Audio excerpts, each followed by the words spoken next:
Hi everyone. Well, today in this very special episode, we have a very special film.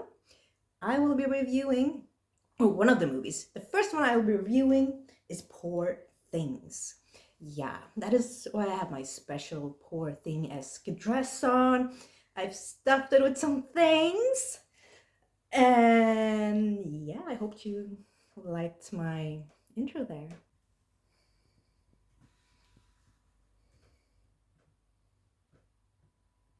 Yeah, so welcome back to my channel. I am Sarah of Horror, and I review movies on this channel and do movie commentary or put up stuff like my last video, like clips from the sci-fi convention I went to. And thank you all so much for the love and support on that video. I worked really hard, put a lot of effort into it, and I'm so happy that you really seem to enjoy the video. So thank you so much for the wonderful feedback I got.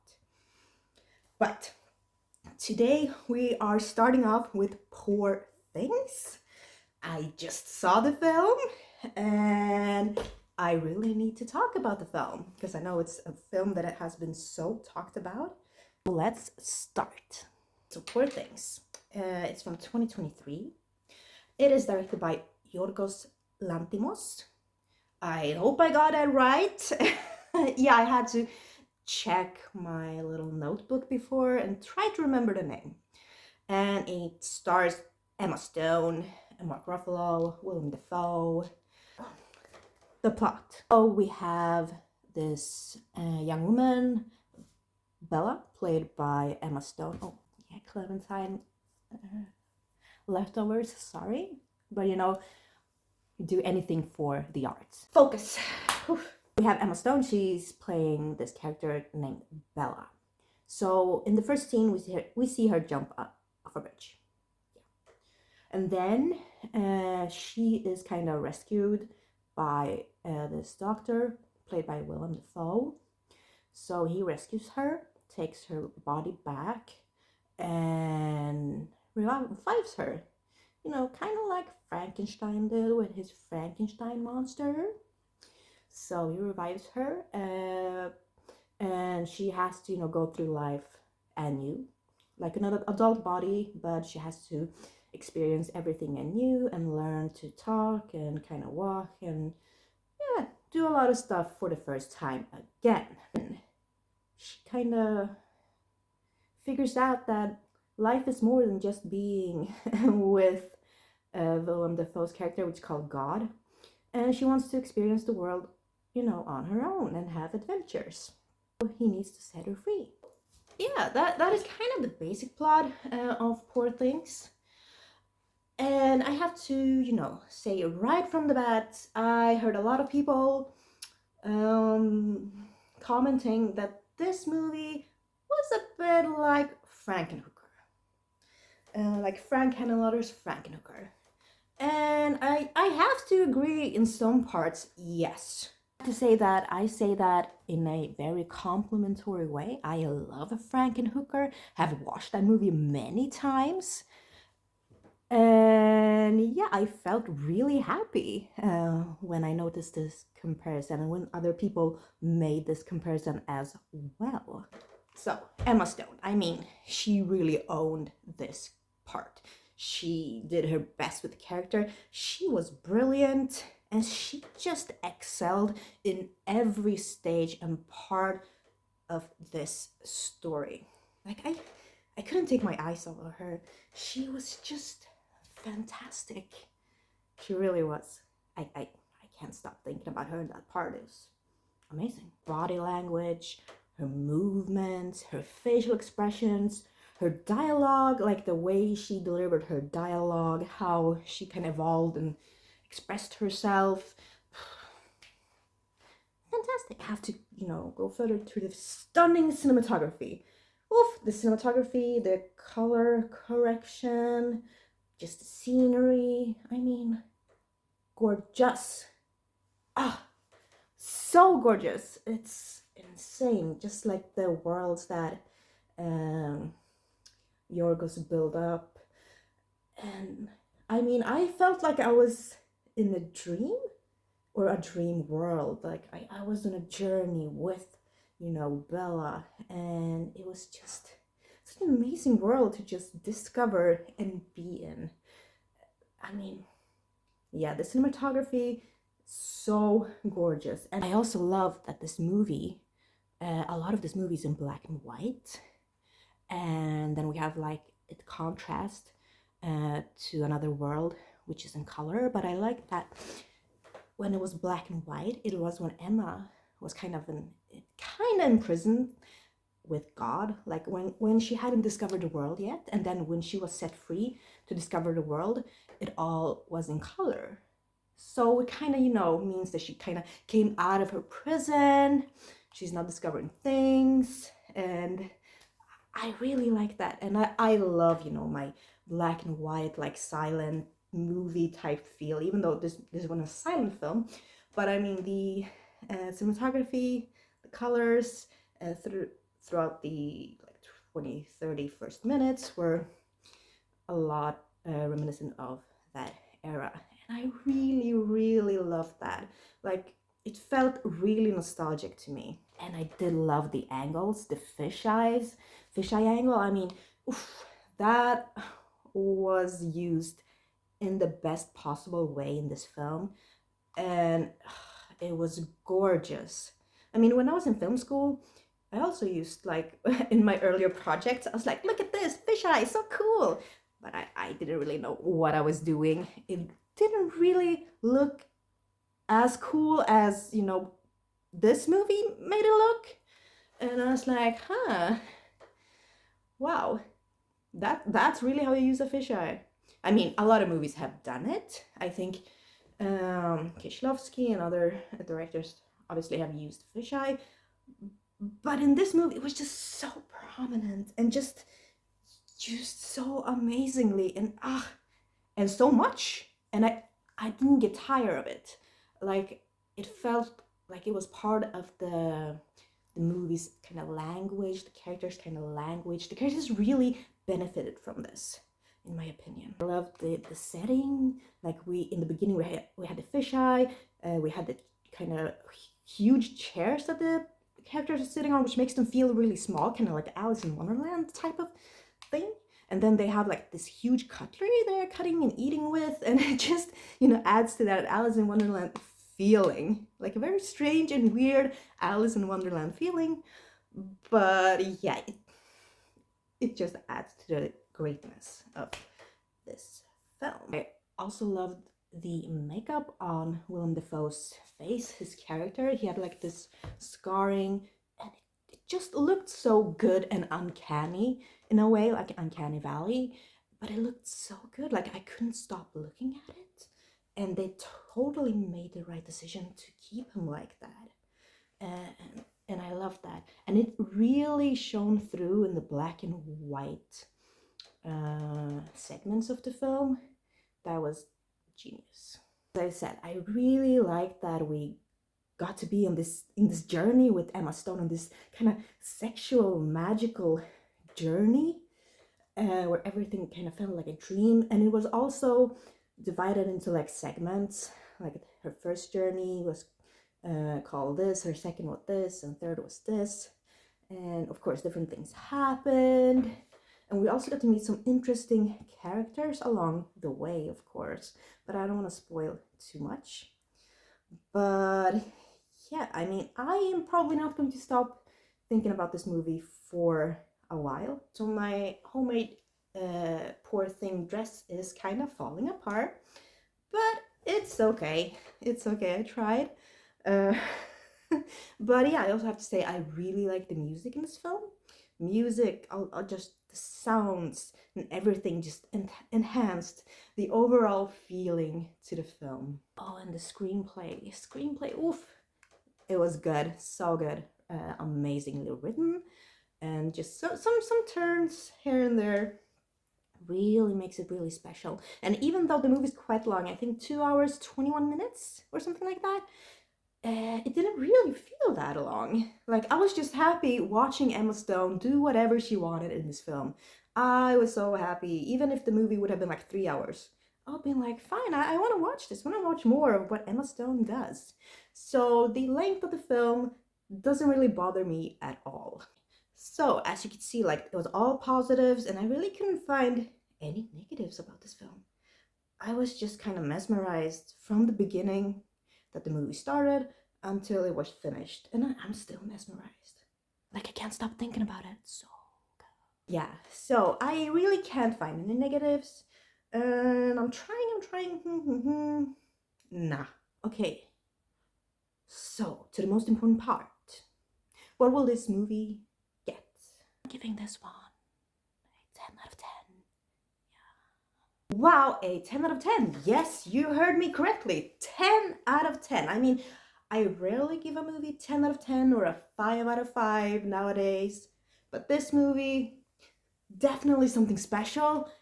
And I just can't give it any less. I can't.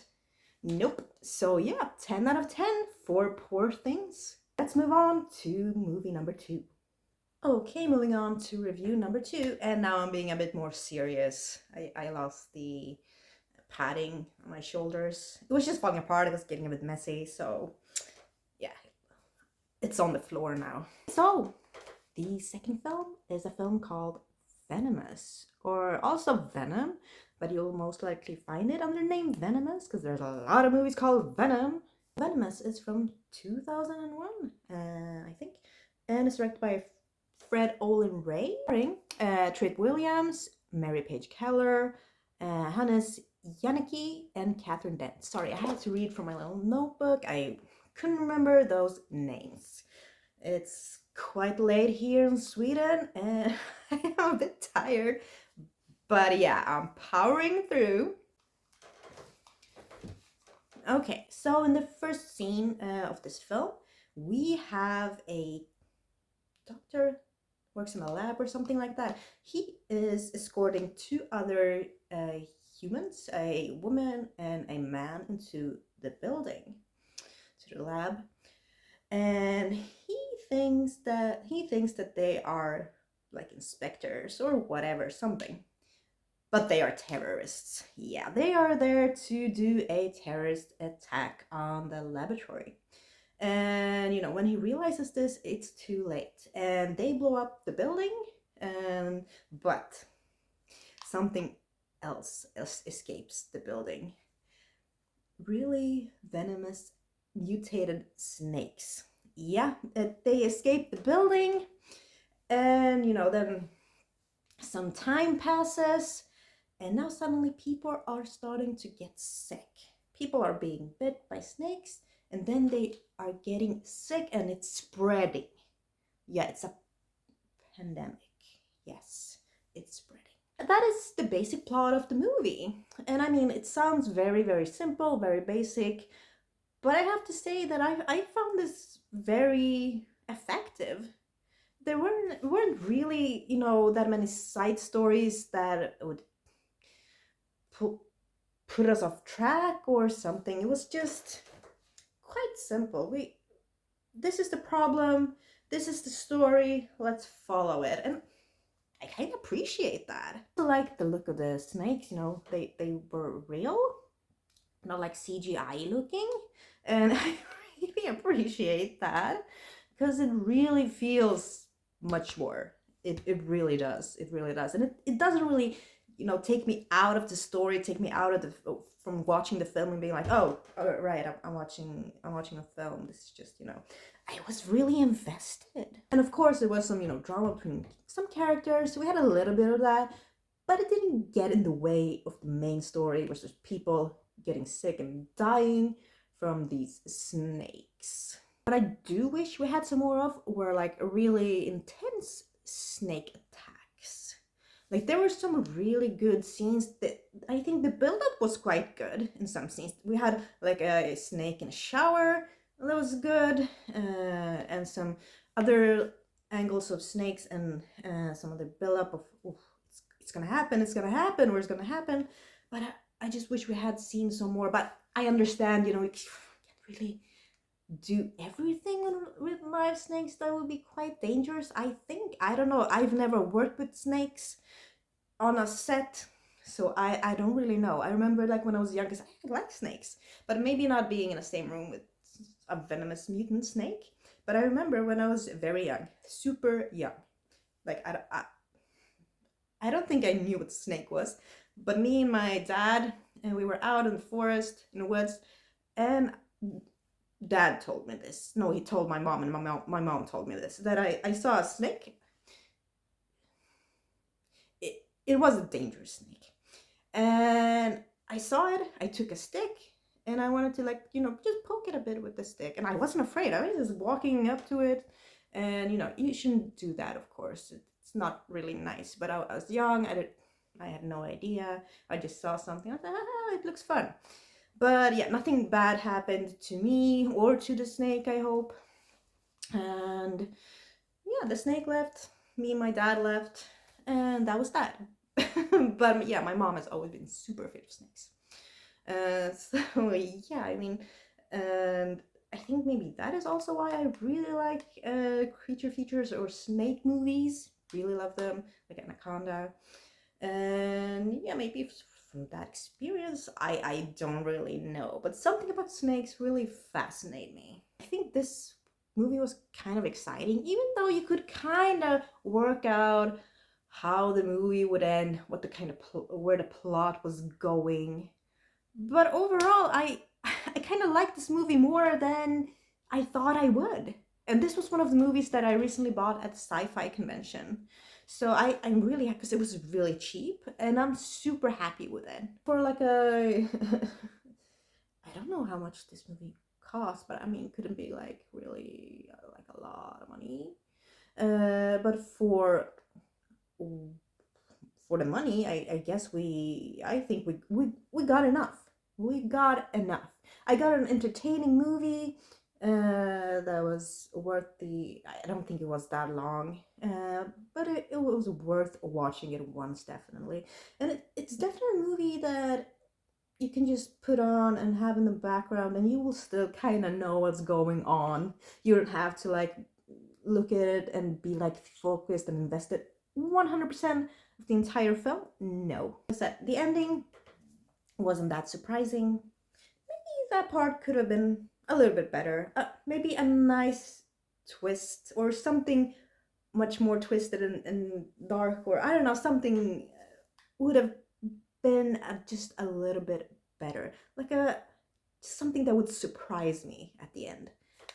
That would have like raised the grade just a tiny bit more.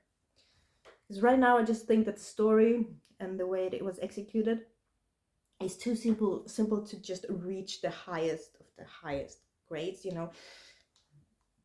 After, I mean, review number 2, after I have reviewed Poor Things, it's not gonna be like Poor Things level, obviously, but I mean, it's still an entertaining, kind of not really talked about snake movie. I don't think I've heard anyone talk about this film. Like when I saw it at the science fiction fair, I was like, what even is this? How can I have missed this film completely? So I mean, if you've seen this film, like, please let me know in the comments below, please, because I need to find someone else that has seen this movie, actually. So this movie will get a 7 out of 10.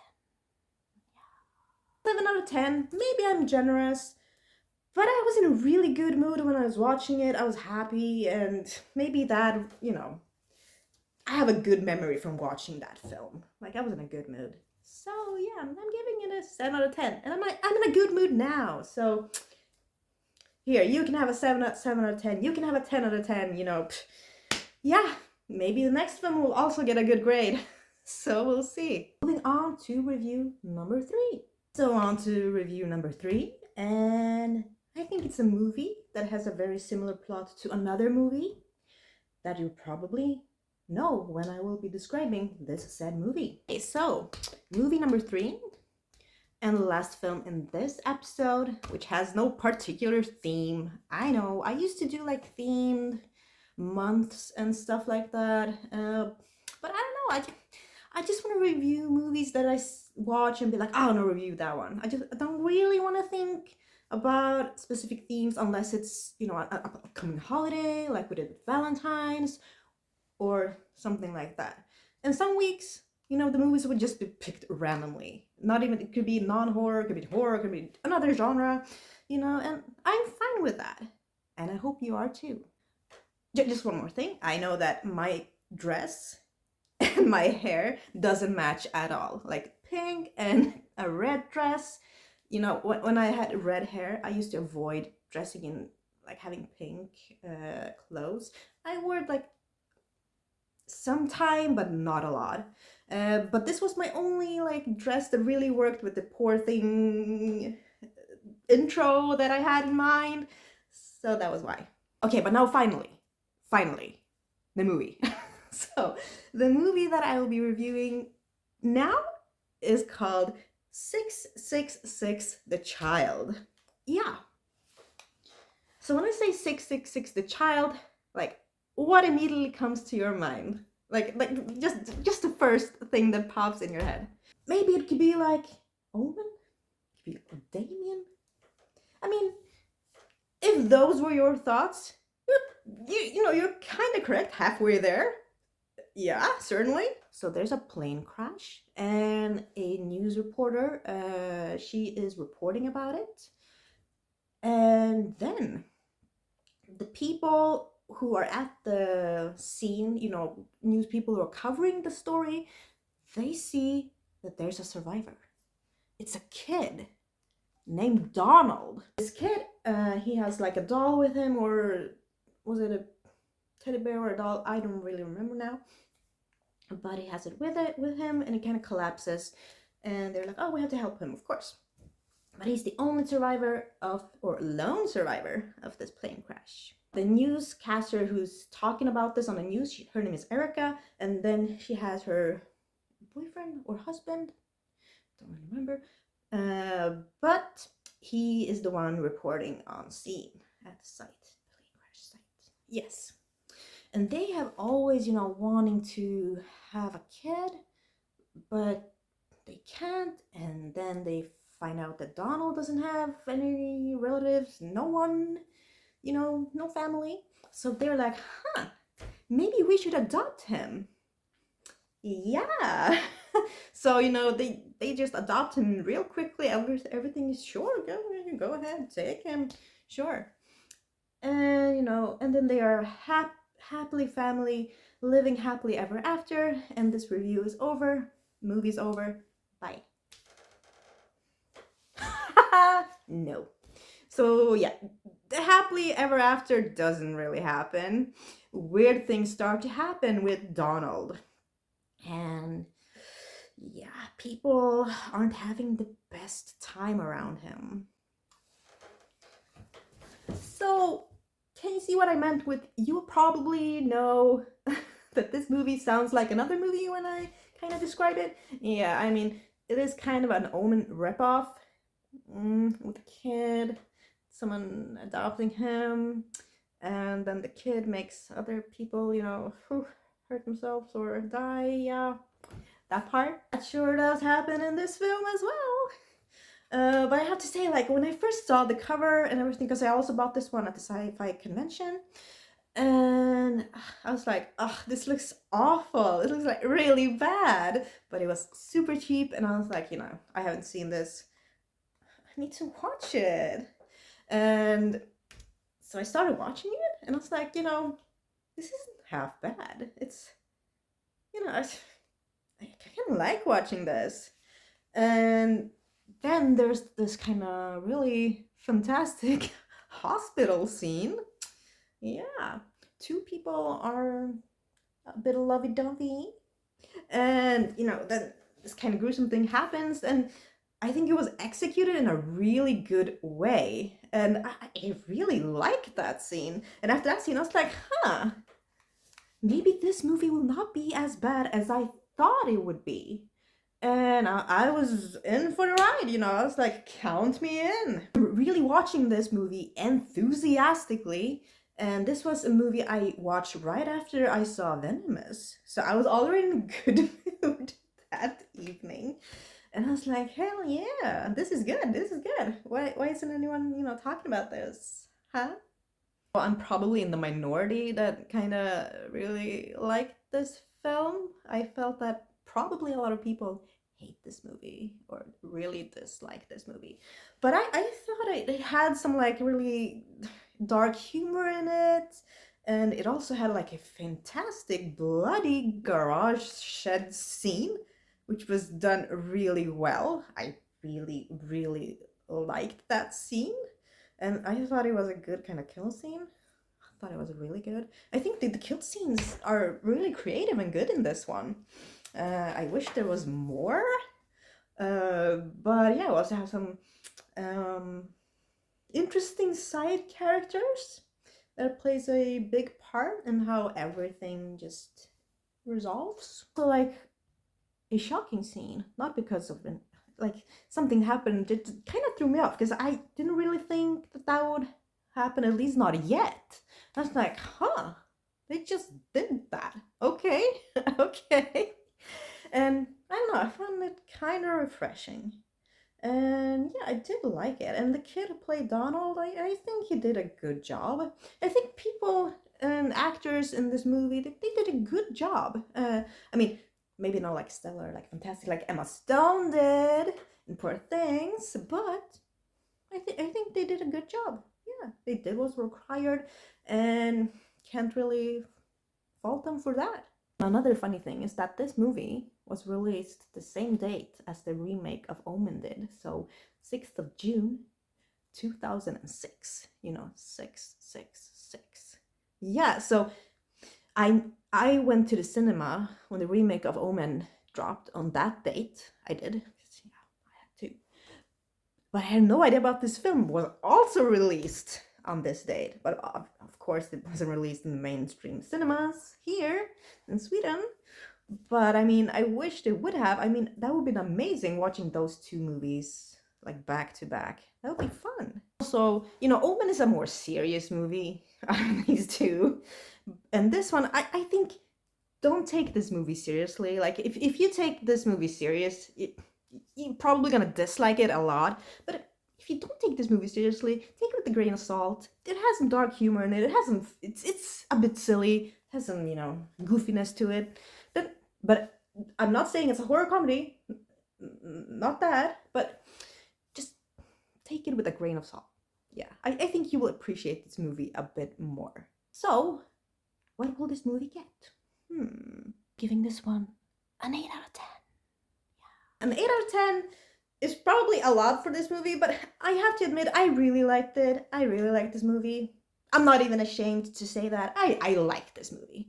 So if there's anyone else that's seen this movie and liked this movie, please let me know in the comments. It's also fine if you saw this movie and you hate this movie. Also let me know in the comments. That's totally fine. We like different movies, different things, and that is perfectly fine and normal. So yeah, thank you all so much for watching these 3 reviews. Thanks for watching this episode. And if you made it towards the end, please comment a ghost emoji to let me know that you made it all the way towards the end. Yeah. So don't forget to like and subscribe. I'm trying to reach 2,000 followers as soon as I can, and I can only do it with your help. Yes, you there. You gorgeous, beautiful human being. There. Thank you to anyone that watches my videos, likes my videos, supports me, and I'm just really, really lucky. So thank you all so much for watching. And next week I have something special in store for you, because I know, St. Patty's Day is coming up, and I will have a St. Patty's Day themed episode for you. So I hope you're really excited about that one. I know I am. I know Butler is. Yeah, he will have his, gorgeous dress up. So thank you all so much for watching, and I'll see you next time. Bye.